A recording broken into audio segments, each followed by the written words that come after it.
The first step to doing a quality roof installation begins with the underlayments and getting them installed right, making sure they are nice and smooth and flat, and that every square inch is covered properly. Let's talk about ice and water shield. Looking for opinions on a roofing job? Hello, roofing community. I am undertaking a hefty roofing project on a couple buildings on my property, and I want to make sure things are going well. The roofing contractor redecked the whole roof, given it had none to begin with, and just finished the ice and water shield underlayment. I've paid for ice and water shield on the entire roof, given I am located in upstate New York, Hudson Valley, just south of Albany, just in case you're in the area. My first question is Carlisle Whip 100 underlayment a good product? The product doesn't appear to be sticking to the deck or to itself to create a tight bond. So I'm worried that it won't stick until it warms up in the spring. Given the temperatures here are in the 30s to 40s, is this a risk over the winter? I am very used to seeing grace underlayment in this area, and it truly seems to be a much more impermeable product than what is being used. Second, as for the install, how much overlap should exist for each layer?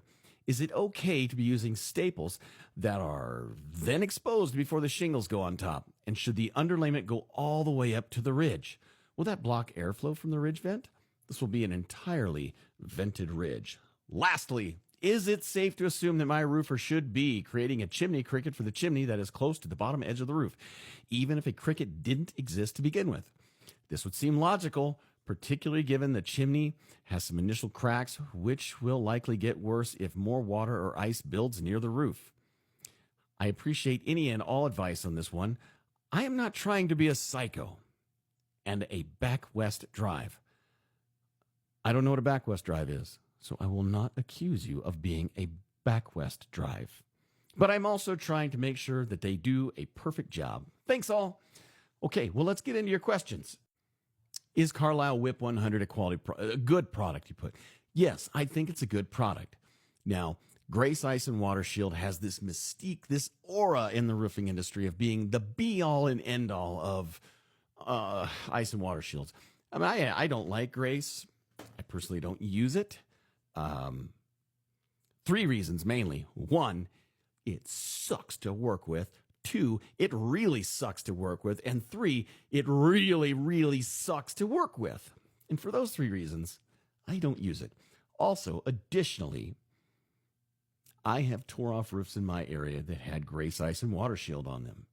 And I can grab the old ice and water shield and just crumble it in my hands and flake it off of the roof. I think Grace is living on...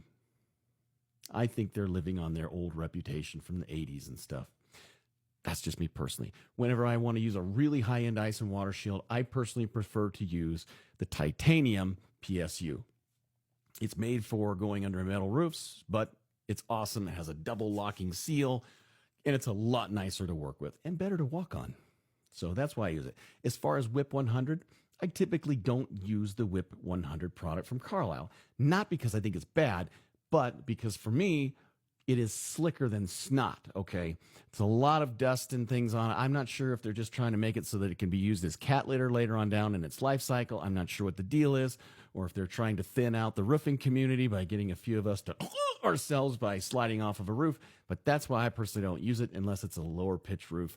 But I do a lot of 8s and 10, 12s, and I need to be able to walk on the ice and water shield, and I don't like walking on it. But that's my only complaint about it. Okay, now, let's get into your next question. The overlap, 3.5 inch minimum. And for a side lap, 6 inches minimum. And you're asking that because of that right there. That is not acceptable. Okay, that's no bueno. I'm not sure where that is on your roof, but that's no bueno. Actually, and while we're talking about it, I want to address one other thing here. Okay, you'll notice on the bottom edge of your roof, on the eave, that your installer has left the bottom release film on the ice and water shield. The wind has probably blown it up. Now, They've done this for a good reason, and so don't hold this against them. I should have taken something into account to make sure it didn't blow up on you. I usually every few feet will put a fastener in the bottom because it's where it's going to seal the drip edge, so it's not a big deal. But they left that on there so they could apply the drip edge and then remove it and have it actually seal good to the drip edge, so they didn't have to rip it back up in case it did stick to your plywood. So good on them. I like that. Now, speaking of sticking to the underlayment, or to the substrate, to the deck, let's see what Carlisle says. WIP roofing underlayments are applied when the roof deck is dry and the air, membrane, and substrate temperatures are 40 degrees Fahrenheit or higher. So according to the temperatures that you mentioned, you're just a little bit below that. Now, what could be done is they could just use a very simple heat gun to go along and heat the seams up and seal them so nothing can flow back up under. And winning. The biggest thing I worry about when I do cold weather installation of ice and water shield is I don't like to roll out big long rolls like they're doing. Not because it will do anything wrong, but what can happen is Malarkey especially has a problem with this, where these long bubbles will form in their ice and water shield. And in the morning, even after the shingles are installed, you'll see these big ridges all over in the shingles. And as the day warms up, they lay down and it looks terrible. And so what they recommend you do actually is take and roll the ice and water shield out, cut it in 10-foot lengths, let it relax, meaning let it just lay there for 20 to 30 minutes before you install it, and then install it in 10-foot sections to prevent such an issue. So might want to just have that in mind. If you see those, it's just going to look ugly. It's nothing to worry about though, but it could have been avoided. All right, the next concern was you're going to have a ridge vent. And should the underlayment go all the way up? And yes, it should go up all the way over and cover the hole that was cut in the top of your roof from end to end for the ridge vent for the time being. That is standard practice. We want to make sure that none of the water that could rain or snow can come in through the peak, because that can happen. So we will always, as common practice, cover it over, roof the entire structure, and when it comes time to install the ridge cap and the vent, we will then cut that away, exposing that vent area. That is common practice, and if your roofer covered that over, good on him. Winning! All right, and here's your chimney. Let me just shrink me out of the way. I said out of the way, not in the way more. Okay, so there's those cracks you're talking about. You definitely want to get those filled. And frankly, this is a cinder block. This is not that wide. Personally, in my area, I would not bother to put a cricket on it. I know that I can build a big enough backsplash pan and I seal it inside of ice and water shield and wrap it properly. You don't have anything to worry about. Unless you're in snow country and you're going to put a metal roof on, where you could have big sheaves of snow coming down. And then, yeah, you'd want a cricket to split those so it didn't just impact into that chimney. However, it's your house. And if you want a cricket, tell them to put a goddamn cricket on. It takes about 10, 15 minutes to just whip one out. So it's not the end of the world. And this is going to be something you'll see in the comments. People are going to debate that. They'll think, oh, you have to, you don't have to. I don't know. Check your local codes. But where I'm at, with something that small, I wouldn't bother. But it's your house. You're the one that has to be happy with it. All right, I've saved the best for last. Staples! Can you use staples in ice and water shield? Or grapas for my Spanish-speaking audience? And I'm going to say yes. And there's going to be a lot of people that are going to freak out and say, no, you can't. But yes, you can. In fact, let's see what Carlisle says about it.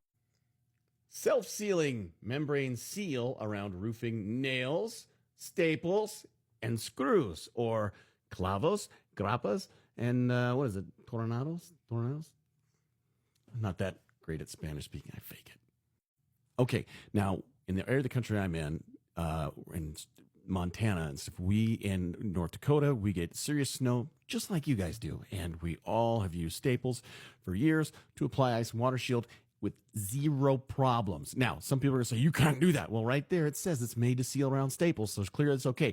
But just for one more nail in the coffin of the staple question. Now, because I've had this debate with people before, here is an answer from another manufacturer. This is from Top Shield and the Defender, which I like the Defender a lot. It's really nice to walk on. So if you need an economical ice and water shield, I recommend the Top Shield Defender. It's nice to walk on. It's not too bad, and it's affordable. Right here from themselves. Per the manufacturer, staples can be used, but it is not recommended. Cap nails will be better. So staples can be used. This one says it's not recommended, but it can be used. And as you see with Carlisle's, it's made to seal around them. So happy roofing. Please like and subscribe.